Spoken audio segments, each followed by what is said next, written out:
அனைவருக்கும்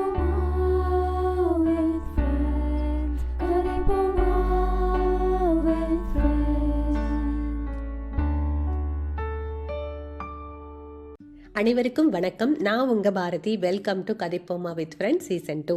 இன்னைக்கு நம்ம பாட்காஸ்ட்ல பல துறைகளில் பேஷனோட பயணம் செய்து தொடர்ந்து பல பேரை இன்ஸ்பயர் பண்ணிட்டு இருக்கிற ஒரு ஸ்பெஷல் கெஸ்ட்டை சந்திக்க போறோம். வாங்க, Aarthi Ambalavanan, welcome to our podcast. வணக்கம் பாரதி. ரொம்ப சந்தோஷமா இருக்கு உங்க கூட இன்னைக்கு பேசுறது. இந்த இனிமையான சண்டே டைம்ல உங்க டைமையும் எனக்காக ஸ்பெண்ட் பண்ணி எல்லாரோடையும் பேச வைக்கிறதுக்கு ரொம்ப நன்றி பாரதி. தேங்க்யூ ஆர்த்தி. இன்னைக்கு நீங்கள் எங்கள் கெஸ்ட்டாக வந்தது எனக்கு ரொம்ப சந்தோஷம். உங்களுக்கு ரொம்ப பிடிச்சது ஆர்ட் ஒர்க் செய்கிறது, அதுலேருந்தே நம்ம டிஸ்கஷனை ஸ்டார்ட் பண்ணுவோம். நீங்கள் கற்றுக்கிட்ட டிஃப்ரெண்ட் ஆர்ட் ஃபார்ம் பற்றியும் அதிலிருந்து க்ரியேட்டிவாக என்னென்ன செஞ்சுருக்கீங்க அப்படின்னு சொல்லுங்கள். ஆர்ட் ஃபார்ம்னு சொல்லவும் எல்லாருக்கும் பிடிச்ச மாதிரி சின்ன வயசுல இருந்தே எனக்கும் இந்த பெயிண்டிங், ஸ்விமிங், அப்புறம் கூட பின்னுறது, அப்புறம் எல்லாமே பிடிக்கும். அதில் கொஞ்சம் கொஞ்சம் சின்ன வயசுல இருந்து பண்ணிட்டே இருந்தது தான். அப்புறம் இந்த கோவிட் டைம்ல யூகே மூவின் பண்ணதுக்கப்புறம் கோவிட் டைம்ல தான் என்னோட மெயினான ஆர்ட் ஃபார்மை நான் கற்றுக்கவே ஆரம்பித்தேன். ஃபர்ஸ்ட் ஆரம்பிச்சது வந்து பிச்வாய் பெயிண்டிங்கிற ஒன்று. அதை வந்து நான் யூடியூப்ல தான் கற்றுக்கிட்டேன். அது ஒரு 400-500 இயர்ஸ் பழைய காலத்து பெயிண்டிங் ஒர்க்கு. அது கோவில்களில் கிருஷ்ணரோட பேக்ட்ராப்பா அதை தொங்க விடுவாங்க. அந்த காட்டன் மெட்டீரியல்ல வரைஞ்சு தொங்க விடுவாங்க. அது 17th செஞ்சுரியில இருந்து கொஞ்சம் கொஞ்சமா டெவலப் ஆகி அதுக்கப்புறம் ரொம்ப நல்ல வைப்ரண்ட் கலர்ஸ் யூஸ் பண்ண ஆரம்பிச்சாங்க. அதுவுமே எல்லாமே நேச்சுரல் டைல பண்ணுவாங்க. பேசிக்கா அதோட டிசைன்ஸ் வந்து லோட்டஸ், அப்புறம் பசுமாடு, இந்த மாதிரி கிருஷ்ணர் சம்பந்தமா இருக்கிறதா அந்த ஆர்ட் ஃபார்ம்ல பின்னாடி இருக்கும். இதை நான் யூடியூப்ல கத்துக்கிட்டு என்னோட MDF போர்ட்ல பண்ண ஆரம்பிச்சு அதுக்கு நிறைய மிரர் ஒர்க் எல்லாம் கொடுத்து ரொம்ப அழகா டெவலப் பண்ணி நல்லாவே அது நான் பண்ணிக்கிட்டேன். ரெண்டாவது நான் கத்துக்கிட்டது லிப் அண்ட் ஆர்ட் ஒர்க். இதுவுமே வந்து ஒரு 400-500 வருஷத்துக்கு முன்னாடி பண்ண ஆரம்பிச்ச ஒரு ஆர்ட் ஒர்க் தான். இது குஜராத்ல இருக்கிற ஒரு வில்லேஜ்ல பண்ணுவாங்க. மிரர் அண்ட் கிளே எல்லாம் யூஸ் பண்ணி பண்ணுவாங்க இந்த ஆர்ட் ஒர்க். இது வீட்டை சுத்தி வெளியில நல்லா நிறைய அழகுக்காக பண்ணுவாங்க. ஆனா இதுல மெயினான ஹெல்ப் என்னன்னா, வீட்டுக்குள்ள ரொம்ப சன் சூடு வராம இருக்கிறதுக்காக ஹெல்ப் பண்ணும் மக்களுக்கு. ஸோ இந்த மாதிரி சின்ன சின்ன ஆர்ட் ஒர்க்கை நான் யூடியூப்ல கத்துக்கிட்டு நிறைய MDF போர்ட்ல அது இன்னும் மேல மேல டெவலப் பண்ணி நிறைய ஸ்டால்ஸ் எல்லாம் போட்டு சேல்ஸ் கூட பண்ணியிருக்கேன். இதுல இப்ப நான் ரீசெண்டா கத்துக்கிட்டது ரெசன் ஆர்ட். இது நான் கிளாஸ் போய் இந்தியா போயிருக்கும் போது கிளாஸ் போய் கத்துக்கிட்டேன். அதை இன்னும் நல்லா டெவலப் பண்ணி நல்லா சேல்ஸ் பண்ற அளவுக்கு சூப்பரா பண்ணணும்னு ரொம்ப ஆர்வமா இருக்கேன் நான். Very nice Aarthi. கோவிட் மாதிரியான சேலஞ்சிங் டைமை க்ரோத்துக்கான ஆப்பர்ச்சுனிட்டியாக கன்வெர்ட் பண்ணது வெரி இன்ஸ்பைரிங். ஆர்ட்டில் உங்கள் கன்சிஸ்டன்சி அண்ட் க்ரியேட்டிவிட்டி ரெண்டுமே கிளியராக தெரியுது. அடுத்து உங்களுக்கு வாக்கிங் அண்ட் ட்ரெக்கிங்கில் எப்படி இன்ட்ரெஸ்ட் ஸ்டார்ட் ஆச்சு? அதோட உங்கள் ரீசன்ட் ட்ரெக்கிங் எக்ஸ்பீரியன்ஸ் பற்றியும் சொல்லுங்கள். நீங்க வாக்கிங் பத்தி கேட்டீங்கன்னா, எல்லாரையும் போல ஜென்ரலா பார்க்க சுத்தி நடக்கிறது, இந்த மாதிரி நான் சென்னையில இருக்கும்போது பண்ணிட்டு இருந்தேன். அண்ட் அது கொஞ்சமா இம்ப்ரூவ் பண்ணி நான் ஜிம் ஜாயின் பண்ணி ஃபிட்னஸ்க்காக பண்ணிட்டு இருக்கும்போது எங்க அண்ணா வந்து மேரத்தான் ரன் எல்லாம் நிறைய பண்ணிட்டு இருந்தார் அப்போ. ஸோ அவரை பார்த்து இன்ஸ்பயர் ஆகி நானும் நிறைய இடத்துல மேரத்தான் பண்ண ட்ரை பண்ணேன் சென்னையில. அப்படி நான் பண்ணும்போது IIT கேம்பஸ்குள்ள நான் ஃபர்ஸ்ட் ஃபுல் மேரத்தான் ட்ரை பண்ணும்போது தான் நான் அந்த அட்மாஸ்பியரை ரொம்ப அட்மையர் பண்ண ஆரம்பிச்சேன். ஒரு காட்டுக்குள்ள நடக்கிற ஒரு நல்ல ஒரு ஃபீல் எனக்கு கிடைச்சது. அதுக்கப்புறம் சென்னையிலயும் சின்ன சின்ன இடங்கள்லாம் அந்த மாதிரி இடத்த தேடி தேடி நடந்தேன். பட் இங்க யூகேக்கு மூவின் ஆனதுக்கு அப்புறம் இங்க இருக்கிற இந்த கிரீனரி ஆகட்டும், இங்க இருக்கிற அந்த ட்ரெக்கிங் பாத் ஆகட்டும், ஹில்ஸ் ஆகட்டும், எல்லாமே ரொம்ப இன்ஸ்பைரிங்கா இருந்தது எனக்கு பண்றதுக்கு.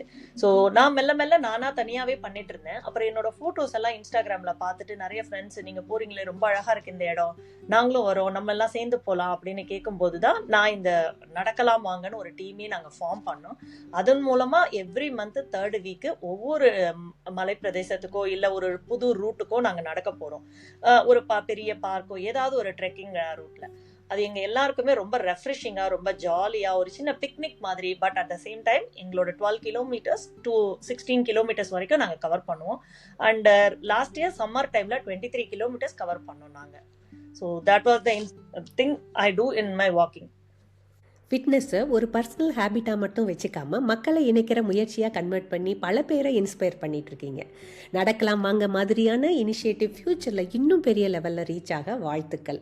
இப்போது மேடை பேச்சு, பட்டிமன்றம் மற்றும் தெருக்கூத்து, இதில் உங்கள் இன்ட்ரெஸ்ட்டை பற்றி தெரிஞ்சுக்க போகிறோம். மேடை பேச்சு மேடை பேச்சு வந்து என்னோட ஸ்கூல் டேஸ்ல இருந்தே எனக்கு இருக்கு. ஸ்கூல்ல ஏதாவது காம்படிஷன் எதுக்கா இருந்தாலும் ஃபர்ஸ்ட் பேர் கொடுத்துட்டு ட்ராமா அதுலலாம் நல்லா இன்ட்ரெஸ்டா பார்ட்டிசிபேட் பண்ணிக்குவேன்.